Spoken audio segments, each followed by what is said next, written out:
ब्रह्मचर्य और वानप्रस्थ आश्रमों के नियम।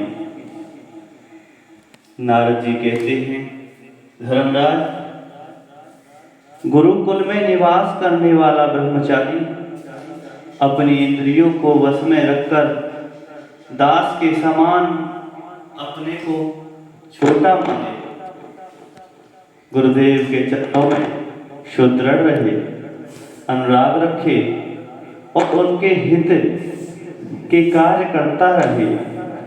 सायंकाल और प्रातःकाल गुरु, अग्नि, सूर्य और श्रेष्ठ देवताओं की उपासना करे और मौन होकर एकाग्रता से गायत्री का जप करता हुआ दोनों समय की संध्या करे।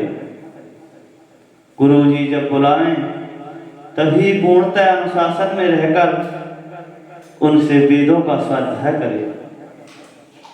पाठ के प्रारंभ और अंत में उनके चरणों में सिर टेक कर प्रणाम करे। शास्त्र की आज्ञा के अनुसार मेखला, मृगचर्म, वस्त्र, जटा, दंड, कमंडलू, यज्ञोपवीत तथा हाथ में कुश धारण करे। सायंकाल और प्रातःकाल भिक्षा मांग कर लावे और उसे गुरुजी को समर्पित कर दे। वे आज्ञा दें तब भोजन करे और यदि कभी आज्ञा ना दें तो उपवास कर लें। अपने शील की रक्षा करें, थोड़ा खाएं, अपने कामों को निपुणता के साथ करें, श्रद्धा रखें और इंद्रियों को अपने वश में रखें। स्त्रियों के बस में रहने वाले के साथ जितनी आवश्यकता हो उतना ही व्यवहार करें। जो ग्रस्त नहीं है और ब्रह्मचर्य का व्रत लिए हुए हैं उसे स्त्रियों की चर्चा से भी अलग रहना चाहिए।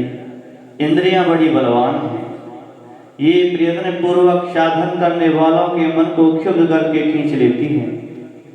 युवक, ब्रह्मचारी युवती गुरु पत्नियों से बाल सुलझवाना, शरीर मलवाना, स्नान करवाना, औटन लगवाना इत्यादि कार्य ना करावे। स्त्रियां आग के समान हैं और पुरुष घी के घड़े के समान हैं।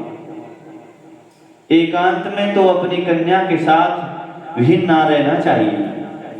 जब वह एकांत में ना हो तब भी आवश्यकता के अनुसार ही उसके पास रहना चाहिए।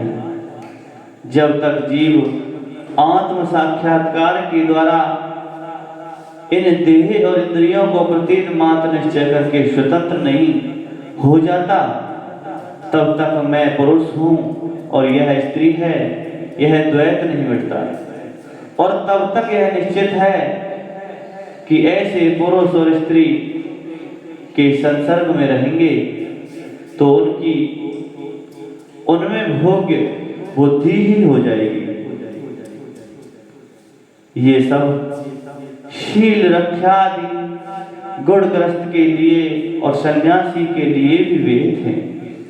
ग्रस्त के लिए गुरुकुल में रहकर गुरु की सेवा शुश्रूषा वैकल्पिक है, क्योंकि ऋतुगमन के कारण उसे वहां से अलग ही होना पड़ता है। जो ब्रह्मचर्य का व्रत धारण करें उन्हें चाहिए कि वे सुरमा या तेल ना लगावें, औटन ना मलें, स्त्रियों के चित्र ना बनावें, मांस और मध्य में कोई संबंध ना रखें, फूलों के हार, इत्र, फुलेल, चंदन और आभूषणों का त्याग कर दें। इस प्रकार गुरुकुल में निवास करके द्विजाति को अपनी शक्ति और आवश्यकता के अनुसार वेद और उनके अंग, शिक्षा, कल्प आदि उपनिषदों का अध्ययन तथा ज्ञान प्राप्त करना चाहिए।